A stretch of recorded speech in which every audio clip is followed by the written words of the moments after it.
Sa pag-uusap tungkol sa pagtatapos ng digmaan ng Russia at Ukraine sa Washington kasama sina Trump, Zelensky at mga kaalyadong Europeo, muling binanggit ang pariralang palitan ng mga teritoryos. Tara, alamin natin ngayon kung sino at ano ang sinabi tungkol sa paksang ito nitong nakaraang araw. Nasaan nga ba ang pulang linya? Sabi ng Ukraine, walang teritorial na concession ang mangyayari. Bagaman sa nakalipas na araw ay may mga pahiwatig na kung ito ay magiging patas na palitan. Kahit ano pa ang ibig sabihin nito tungkol sa mga teritoryo, maaaring pumayag ang Ukraine sa ilang teritorial na concession. De facto pero hindi de jure. Ngayon, mas maraming detalye ang lumabas matapos ang pag-uusap sa Washington, kaya may ilang bagay nang pwedeng pag-usapan. Ako si Alexi Pechi, ngayon ay Agosto 19. Pag-uusapan natin ang lahat ng ito ng sunod-sunod, pero bago magsimula, mag-subscribe sa channel na ito, mag-like, mag-komento, at i-follow ang Telegram channel kong Pechi News. Ang link ay nasa video description. Doon kami naglalabas ng mga bagong balita agad. Si Donald Trump, bago ang multilateral na pagpupulong sa White House kasama ang mga lider ng Europa, ay nagpaalala na kailangan ding talakayin ang posibleng pagpapalitan ng teritoryo ayon sa kasalukuyang linya ng front. Direktang pahayag ito, hindi chismis o kung ano-ano lang. Sinabi ng Pangulo ng Estados Unidos na ang negosasyon sa kasunduang pangkapayapaan ay umiikot sa pagpapalitan ng mga teritoryo. Ngayon, sinabi ni Trump na may mga teritoryong mababawi ang Ukraine. Susubukan naming ibalik ang pinakamaraming teritoryo sa Ukraine, pero dapat ding magbigay daan ang Kyiv. Sabi pa ni Trump, hindi kailangan ang tigil putukan para mag-usap tungkol sa pagtatapos ng digmaan. Narito agad ang isa pang bahagi ng parehong pahayag. Mayroon silang napakagandang depensa. Ibig sabihin, ang pagpapalitan ng teritoryo at depensa ay pinagsama na sa isang pakete na hindi na kailangan ang tigil putukan bilang unang hakbang. Ibig sabihin, kung dati si Trump mismo ang nagsabi na dapat munang magkaroon ng tigil putukan bilang tanda ng mabuting loob bago ang anumang negosasyon, ngayon sinasabi ni Trump na sa totoo lang, hindi na kailangan ng tigil putukan para makapagsara ng kasunduan. Balangkas ng mga kahilingan ng Rusya. Muling binuo na ito ng ilang media, kaya ipapakita ko ngayon ang buong larawan sa inyo. Pinaalala ng Sky News na sa pulong sa Alaska, iminungkahi ni Putin na kontrolin niya ang Donetsk at Luhansk bilang kondisyon para matapos ang digmaan. Tinalakay din ang ideya ng pagpapalitan sa ibang bahagi ng front. Tugma ito sa naunang sinabi ni Trump na magkakaroon ng pagpapalitan ng teritoryo. Ang posisyon ng Kyiv sa nakaraang araw ay medyo malinaw. Hindi ito agad-agad nagbabago. Ito ay isang napakamaingat na pampublikong posisyon, ngunit may malinaw na mga diin. Dahil malinaw na sinabi ni Zelensky na ang mga garantiya ng seguridad ay ilalagay sa papel sa loob ng 7 hanggang 10 araw tungkol sa mga teritoryo. Sa harap ng kamera, iniiwasan niya ang direktang sagot at sinasabi na ang sensitibong tanong ay para sa personal na pag-uusap kay Putin, hindi para sa press. Binanggit noon ni Zelensky na mapipilitang makipagkapayapaan ang Russia sa pamamagitan ng lakas at ang palitan ng buhay ay hindi tunay na kapayapaan. Ang mga Europeo, sa kanilang panig ay nagtakda ng ganitong pulang linya.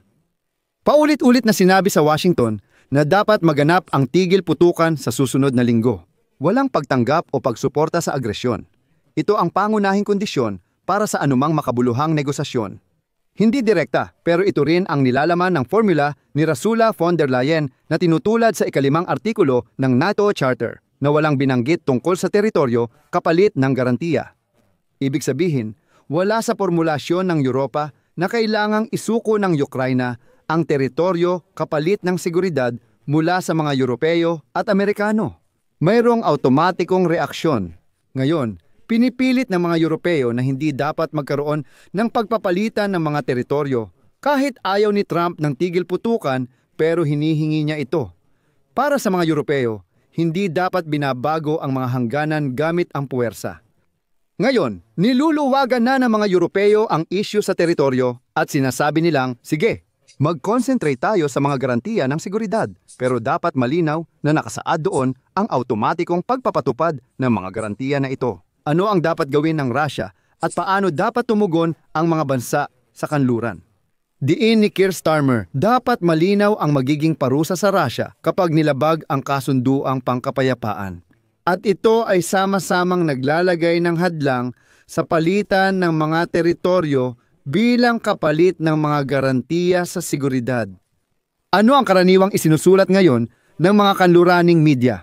Halimbawa, isinulat ng Reuters na hinihikayat ng mga lider ng Europa si Trump na magkaroon ng tigil putukan bago ang anumang kasunduan. Sabi ni Trump, tutulong ang United States sa Europa para sa seguridad ng Ukraine. Samantala, sinabi ni Ushakov ang katulong ng diktador na si Putin na hindi napag-usapan ang trilateral na summit ni Zelensky, Trump at Putin. Ibig sabihin, hindi kinukumpirma ng Moscow ang format o ang kahandaan. Ayon sa The Guardian, makikipagkasundo si Trump ukol sa pagtatanggol sa Ukraine at posibleng pagpapalitan ng teritoryo, habang si Zelensky ay tatalakayin ang kahandaan para sa pagpupulong at mga garantiya sa loob ng 10 araw. Ayon sa Sky News, makakakuha ang Ukraine ng mga garantiya sa seguridad na katulad ng Artikulo 5 ng NATO Charter. Ang Europa ang sumasalo ng pangunahing pasanin. Ang pagpapalitan ng mga teritoryo ay nananatiling usapin ng pagkansela. Wala pang pinal na desisyon tungkol dito. Tungkol naman sa sitwasyon sa linya ng labanan, kailangan nating maunawaan na ang anumang pagpapalitan ng mga teritoryo ay legal na nakasalalay sa konstitusyon ng Ukraine. Malinaw na ipinagbabawal ang paglilipat ng soberanong teritoryo sa mananakop. Sa politika, nakabatay ito sa prinsipyo ng European Union na hindi binabago ang hangganan sa dahas. Nakasalalay ito sa lakas ng depensa at pinatibay na lugar ng sandatahang lakas ng Ukraina. Walang sino man ang nagbabalak na isuko ang mga linyang depensa na itinayo sa loob ng 11 taon ng digmaan. Malinaw na sinasabi ng mga Europeo na kung pipirma ang Ukraina sa kasunduang ibinibigay kay Diktador Putin ang Donetsk at Luhansk, lalala ang panimulang posisyon ng Ukraina sa susunod na yugto ng digmaan. Sa loob ng 11 taon, nagtayo ng depensa ang Ukraina, pero ngayon ay nawawala na ito pati ang kanilang posisyon sa politika. Kung walang malinaw na garantiya, hindi rin malinaw kung paano magtatanggol. At kaya naman pinipilit ng mga Europeo ang tigil putukan bilang unang hakbang, at hindi agad ang bersyon ni Trump na kasunduan agad ng walang tigil putukan. Ayon kina Friedrich, Marx at Macron, mahalaga talaga ang tigil putukan. Ayon sa formula ni Keir Starmer, malinaw na kailangang may kahihinatnan para kay Putin. Ang lohika ng pagpuwersa ni Trump ay malinaw base sa ilan sa kanyang mga tuwirang pahayag nitong mga nakaraang araw. Sinabi niya na dapat may kasunduan dahil malakas ang Russia at mahina ang Ukraine. Ngunit malinaw ang banggaan ng dalawang pananaw dito dahil sinasabi ng mga Europeo na unahin ang katahimikan sa harapan bago ang mga garantiya. Mga parusa ng walang palitan ng mga teritoryo ang posisyon ni Trump. Kasunduan ng walang tigil putukan at may palitan ng mga teritoryo. Para sa Kyiv, ang tanging ligtas na kaayusan, siyempre, ay ang Europeo. At ang konklusyon ko para sa nakaraang araw ay ganito. Opisyal nang nasa agenda ng Pangulo ng Estados Unidos ang pagpapalitan ng teritoryo at aktibong isinusulong ito ng Kremlin. Ngunit pinipigilan pa rin sa antas ng desisyon. Batas at politika ng European Union, pati mga obligasyong pampubliko sa seguridad gaya ng Artikulo 5 ng NATO Charter. At ang pangatlo, ito, siyempre, ay ang lohika ng militar na hindi naman talaga nagsasabi na kailangan may ibigay kay Putin.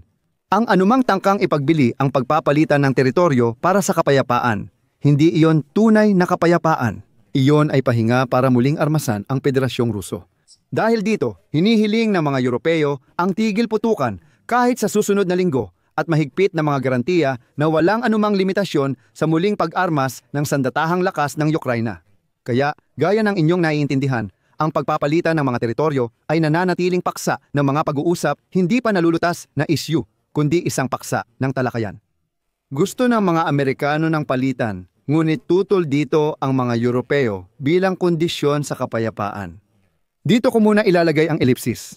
Isulat ninyo ang inyong opinyon at mga konklusyon sa mga komento sa ilalim ng episode na ito. Mag-subscribe kayo sa channel, pindutin ang kampanilya at huwag kalimutang mag-like. Hanggang dito muna. Ingat kayo. Paalam.